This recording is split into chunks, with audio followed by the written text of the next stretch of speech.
una motivación diferente a las integrales de superficie, las ecuaciones de Maxwell. Las ecuaciones de Maxwell aparecieron por primera vez en 1865, en el trabajo publicado por James Clerk Maxwell, Una teoría dinámica del campo electromagnético. Estas ecuaciones describen cualquier fenómeno electromagnético. En otras palabras, son la descripción del campo electromagnético. Básicamente, con estas ecuaciones es posible saber cómo va a comportarse el campo electromagnético en una región determinada. Hay 4 ecuaciones de Maxwell, 2 que describen la divergencia y rotacional para el campo eléctrico y de igual manera 2 para el campo magnético. Es posible que estas 4 ecuaciones describan todo el campo electromagnético, ya que el teorema de Helmholtz establece que si de un campo vectorial conocemos sus fuentes, es decir, su divergencia y su circulación, o sea, su rotacional, entonces el campo estará totalmente descrito. Antes de pasar a las ecuaciones de Maxwell, recordemos los conceptos de divergencia y rotacional. La divergencia de un campo vectorial mide la diferencia entre el flujo entrante y el flujo saliente de una superficie, que encierra un elemento de volumen dV. Si el volumen elegido solamente contiene fuentes o sumideros de un campo, entonces su divergente es siempre distinto de cero.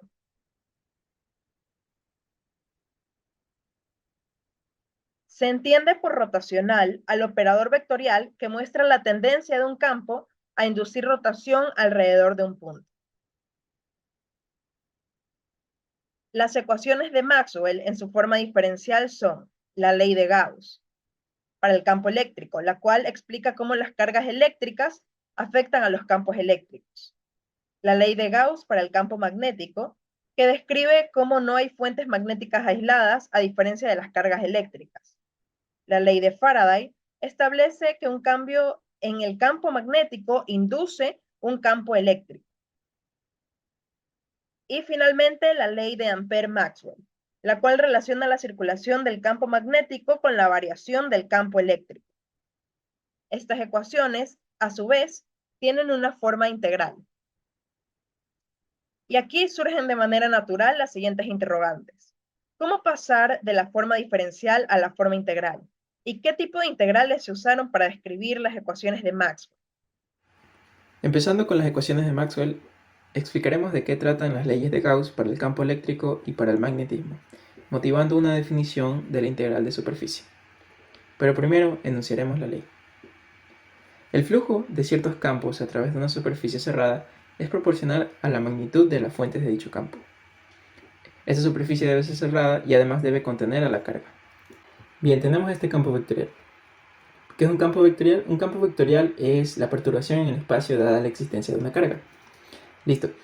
Estos vectores que vemos aquí es una representación de lo que viene siendo un campo vectorial, que simplemente es agarrar un vector posición, es decir, puede ser interpretado como el punto, ¿sí? Y ahí en ese punto vamos a dibujar el vector que le asigna esta función.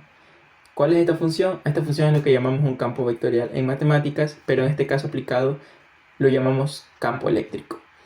Aquí he dibujado una esfera que ya vamos a ver más adelante cómo afecta un campo eléctrico a una superficie o a un cuerpo en el espacio, ¿sí? En este caso superficie porque estamos aplicando la ley de Gauss. Bien, la ley de Gauss, para recordar, era una integral del flujo, ¿sí? A través de una superficie, por eso dibujamos la esfera. Y teníamos también un elemento que era el campo eléctrico. El campo eléctrico ya explicamos que era una función vectorial que a cada vector del espacio le asigna otro vector, dada las propiedades de la existencia de una carga. Bien, hay otro término que involucra esta ley y es el diferencial de la superficie. Este diferencial de la superficie debe ser tratado con mucha precaución, puesto que la teoría detrás de esto requiere de geometría diferencial. ¿Sí? Básicamente, ¿cómo podemos tratar una región de una superficie como un plano? Podemos tratar a una región infinitamente pequeña de la superficie como si fuera un plano, ¿sí? Esto lo hacemos mediante parametrizaciones y también bastantes elementos del análisis real. Ok. En sí, lo que tratamos de hacer es un producto punto entre el campo eléctrico y una parte de la superficie, ¿sí? Y al final lo sumamos mediante una integral, ¿sí? Nosotros al poder tratar como un plano vamos a poder tomar una propiedad de esta superficie. En este caso va a ser el vector normal a ese plano. ¿Sí? Este vector normal se construye a partir de derivadas parciales y ciertos productos del álgebra vectorial. Bien, ahora, ¿por qué tomamos el producto punto? Aquí he dibujado un vector amarillo que representa uno de los tantos vectores que posee el campo vectorial, ¿sí? Recordemos que estamos asignando a cada punto del espacio, es decir, que esa representación que tenemos aquí de este lado no es realmente fiel, sino que es una porción, porque realmente hay vectores en cada punto del espacio, pero sería imposible de visualizar, sería todo pintado y no se visualizaría nada. Lo bueno de esta representación es que podemos ver las direcciones, las magnitudes y así. Ok, al tomar su producto punto, lo que estamos haciendo en realidad es ver qué tan alineados están esos vectores. Recordemos la definición del producto punto mediante el coseno de dos vectores, ¿sí? De esta manera, podríamos decir que si mientras más alineado estén los vectores, el máximo flujo va a ocurrir. Mediante ciertas propiedades de los campos eléctricos, en este caso producidos por cargas puntuales, nosotros podemos llegar, básicamente vamos a llegar a la sumatoria de integrales, ¿sí? Y bueno, como la ley de Coulomb establece, básicamente esta Q aparece desde de las igualdades que nos da ese resultado experimental de que el campo eléctrico decae con el cuadrado de la distancia, ¿sí? Básicamente llegamos a la sumatoria de integrales, lo cual es fácil de probar que también nos conduce a una integral de campo eléctrico por el diferencial de superficie, ¿ok? Pero la genialidad de esta ley realmente recae sobre las cargas que no son puntuales, es decir, pueden ser volúmenes cargados, puede ser todo el volumen que encierra la superficie, y eso lo veremos a continuación. Ya vimos que con cargas puntuales era muy fácil con la ley de Coulomb y establecer sumatorias, o sea, una suma finita de integrales, que evidentemente va a ser una integral. Pero ¿qué pasa cuando tenemos volúmenes cargados?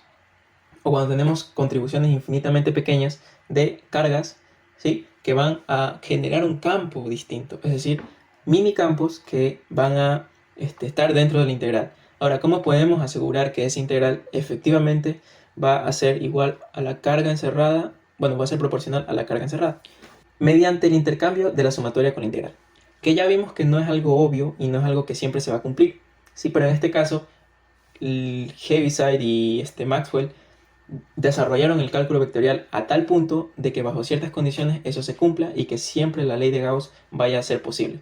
Aquí tenemos la ilustración. Vamos a inducir otra vez un concepto familiar, pero bastante relacionado, el del campo magnético. Y también su análogo con el flujo magnético. Lo que nos dice es sencillo: aparece el cero en una superficie. Si nosotros calculamos el flujo magnético, ese flujo va a ser cero. Y lo podemos ver fácilmente mediante el campo magnético de la Tierra, donde aquí tenemos el objeto y la superficie, y vemos cómo las líneas que entran son las mismas líneas que salen, ¿sí? O sea, o las líneas que salen son las mismas líneas que entran.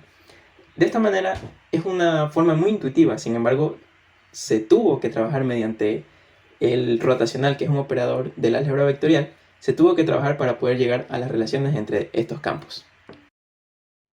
En el contexto de cargas puntuales con posición fija, esto es, las cargas no se mueven, trabajamos con los flujos eléctricos y magnéticos. Estas cantidades miden el flujo de línea de campo, ya sea magnético o eléctrico, que atraviesan la frontera de la región sigma en el espacio, donde esta región es una región cualquiera que vive en el espacio R3. Ahora, podemos seguir hablando de este flujo con respecto a una superficie sigma cualquiera, y estas cantidades, que se determinan a partir de integrales de superficie, seguirán midiendo la misma cantidad. Ahora, ¿cuántas líneas de campo magnético fluyen a través de la superficie sigma? ¿Y qué pasa si las cargas se mueven? Más específicamente, ¿qué ocurre cuando el flujo magnético cambia a medida que transcurre el tiempo? Recordemos la forma diferencial de la ley de Faraday, la cual establece que el rotacional del campo eléctrico es igual al negativo de la variación del campo magnético en el tiempo. Esta ecuación expresa que el cambio en el tiempo del campo magnético da lugar a un campo eléctrico que se cierra, o dicho de una mejor manera, que tiende a rotar. Nuestro interés está en cuantificar el cambio, a lo largo del tiempo, de la intensidad del flujo magnético a través de la superficie que hemos denotado por sigma. Es decir, qué tan acentuado o qué tan débil es el flujo de la línea de campo magnético a través de la superficie sigma, en algún instante de tiempo. Si suponemos que la forma de la superficie sigma no varía en el tiempo, El cambio del flujo magnético con respecto al tiempo puede obtenerse a partir del miembro derecho de la ecuación que gobierna la ley de Faraday, integrando a lo largo y ancho de la superficie sigma. Es decir, obtenemos el siguiente cálculo. Notemos que el signo de derivada con respecto al tiempo puede extraerse de la integral, ya que hemos supuesto que B, o mejor dicho, la superficie sigma, no depende del tiempo. Y precisamente la integral a lo largo de la superficie sigma de B es lo que denominamos como flujo magnético a través de la superficie. Ahora, si hacemos uso del teorema de Stokes, obtenemos lo siguiente. Es decir, que la integral de superficie a lo largo de sigma de rotacional del campo eléctrico es igual a la integral de línea en la frontera de sigma del campo eléctrico. Y esto permite concluir lo siguiente. Y es aquí donde aparece la derivada temporal del flujo magnético.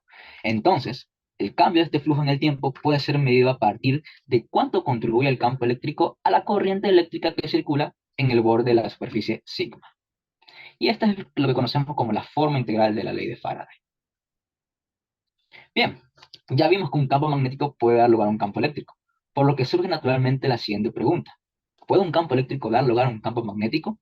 Y una pregunta más fuerte sería la siguiente. ¿Cómo podemos generar un campo magnético? La respuesta está en la ley de Ampère-Maxwell, también conocida como la ley generalizada de Ampère, la cual enuncia que el rotacional del campo magnético depende o está en relación con un vector que denominamos J y la derivada temporal del campo eléctrico. Este vector J no es nada más que la densidad de corriente, la cual mide la cantidad de carga por unidad de tiempo que circula a través de una superficie. En nuestro caso, la superficie que hemos denotado por sigma. A partir de esta ley se deduce que tanto la circulación de corriente como el cambio del campo eléctrico en el tiempo pueden dar origen a un campo magnético. Debido a la presencia del signo más en la ecuación anterior, basta uno de estos fenómenos para dar lugar a un campo magnético, el cual, como en el caso anterior, tiende a rotar o a cerrarse. A partir de esta discusión surgen las siguientes preguntas. ¿Cómo podemos medir la cantidad de corriente total que circula a través de la superficie sigma? Asimismo, ¿cómo cambia el flujo de las líneas de campo eléctrico a través de la superficie sigma a medida que pasa el tiempo? Notemos que si tomamos una porción de S, tan pequeña como se quiera, de la superficie sigma, la cantidad que se calcula a partir del producto punto del vector J y S vector de S es una buena medida de la corriente que circula en la porción de S. El por qué esta cantidad tiene esta propiedad fue muy bien explicado por mi amigo Daniel. Si sumamos todas estas contribuciones de corriente a lo largo y ancho de la superficie de sigma, obtenemos, como es de esperarse, la corriente eléctrica total, que en estos contextos la denotamos como I, y suele llamarse corriente eléctrica neta, la cual aparecerá en cálculos posteriores. En cuanto al cambio del flujo eléctrico en el tiempo, se procede de la misma forma que en el caso del cambio del flujo magnético. Claro, siempre que la superficie sigma mantenga su forma, de tal manera que se obtiene el siguiente cálculo.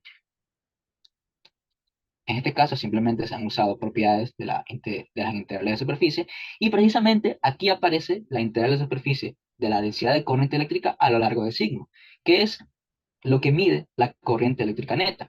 Y además de eso, también aparece la integral de superficie del campo eléctrico a lo largo de la superficie sigma, que no es nada más que el flujo eléctrico a lo largo de dicha superficie.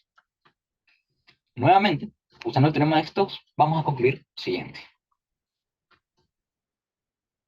Y en esta ecuación justamente aparecen las dos cantidades en las que estábamos interesados, la corriente eléctrica neta y la derivada temporal del flujo eléctrico.